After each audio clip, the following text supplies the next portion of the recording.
Okay, go ahead. Okay, so my presentation today is going to be factory farming versus family farming.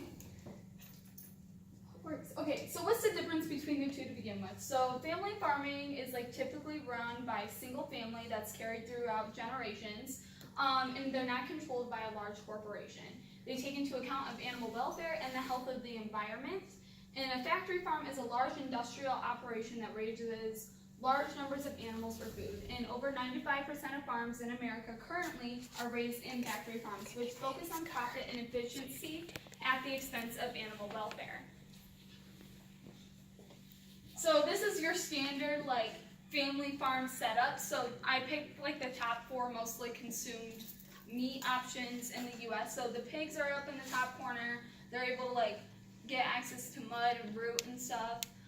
The cattle are usually raised out in like large pasture areas. The chickens, these are your standard meat chickens. They take about 8 weeks to fully mature, but they're outside and they have shelter and they're able to like peck and do like normal bird stuff. And then this is like normal like waterfowl that you would raise on like a family farm per se. And each of these are usually raised on the same farm to keep like diversity in the farm. Or it's up to the owner. We personally just raise cattle and a couple pigs, but other farms might just choose to specialize in one or the other. And then these are your standard factory farms. So this is your standard pig farm. The pigs think they get like 2 feet by 2 feet by 2 feet to themselves, so they measure that out. The cattle are usually kept in concrete areas with a run. It's gonna be really hard to explain. So it's like a run with like metal grates on top of it where the poop and stuff will like go through and it's like flushed out through a tunnel. And then these are your standard like meat birds. There's hundreds and hundreds in one area, and the same with your ducks. And most of these animals very rarely like get sunlight or get to be outside or like run and play or like play in the grass or do like natural animal things. So these guys are usually pumped full of like different chemicals and like feed growers that make them grow a lot faster. So these are just a couple things I pulled from the USDA.org, the difference between family farming and factory farming. So one of the issues would be health issues. So family farming, like the foods are produced without the use of pesticides, hormones, and antibiotics and other hazardous inputs, mostly because it's really expensive, which is kind of unnecessary. For factory farms, odors can cause complications for workers and animals due to the close environments and close facilities. Antibiotic issues. We only normally administer vaccinations and vaccines when the animals are sick. In factory farming, routine vaccinations can cause immune strains of diseases. Environmental issues, we recognize the importance of the land and we utilize it to the best of our ability, and we act as environmental stewards. Factory farming causes multiple issues, damages to air, water, and soil. Animal waste issues, we compost manure as fertilizer for our crops, which reduces or eliminates the need for commercial fertilizers that are different types of chemicals that get put into the ground. Factory farming, since there are so many animals, there's too much manure concentrated in one area for the land to handle, which causes soil erosion, and that's how your water can get polluted from runoff.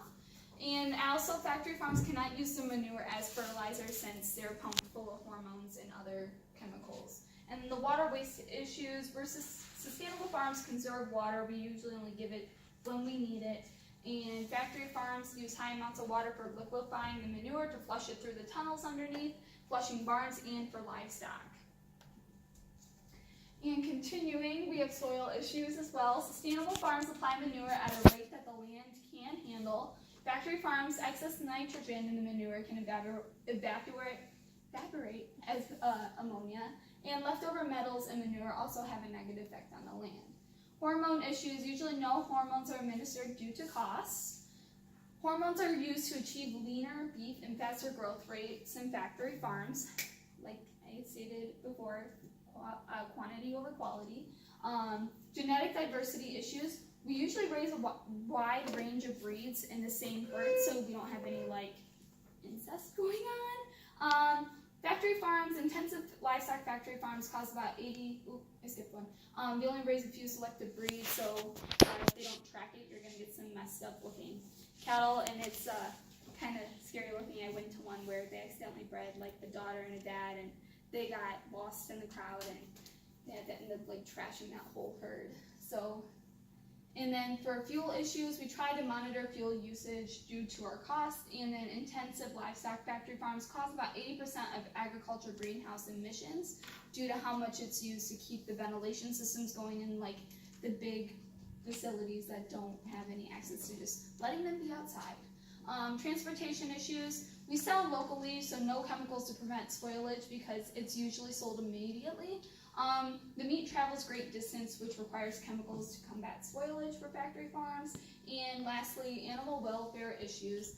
Usually animals are treated humanely and are allowed to carry out natural activities such as rooting, grazing, and pecking. And factory farms keep them in small spaces, concrete floors, little sunlight, and long transportation time to slaughterhouses. So why is factory farming even increasing if it's so bad? So due to unpredictable price fluctuations, family farms are at risk for not keeping up with the demand of meat, therefore leaving an open window to be bought up by a large corporation due to the large amount of debt that family farms seem to experience. So many children of the family no longer want to continue with the hardships of keeping the farm afloat, so they sell. So farmers don't even make that much of a profit.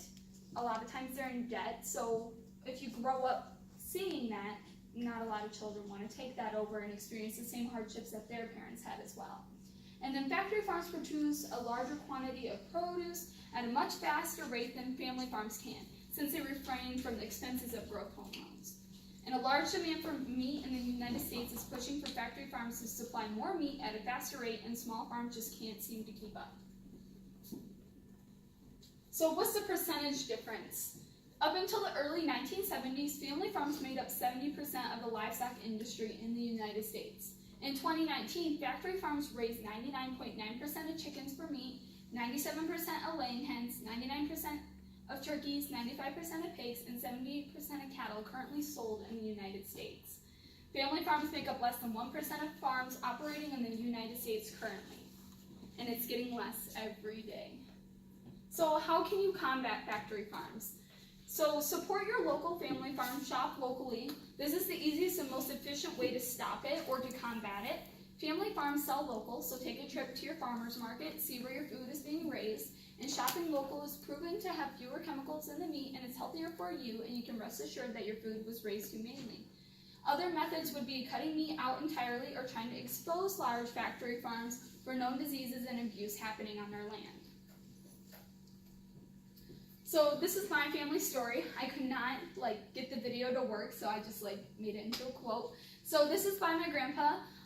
We were bought out by Purdue. We could no longer keep with the demand of poultry that we were required to produce. I was in massive debt, and factory farming was the new wave.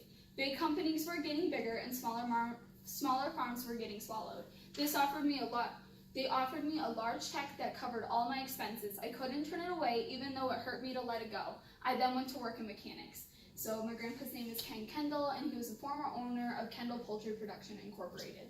So he raised lots and lots of poultry that were in an outside pen, and he was producing, I think on average, about 300 birds about a week, which sounds like a lot, but factory farms produce up to 3,000 a week or more.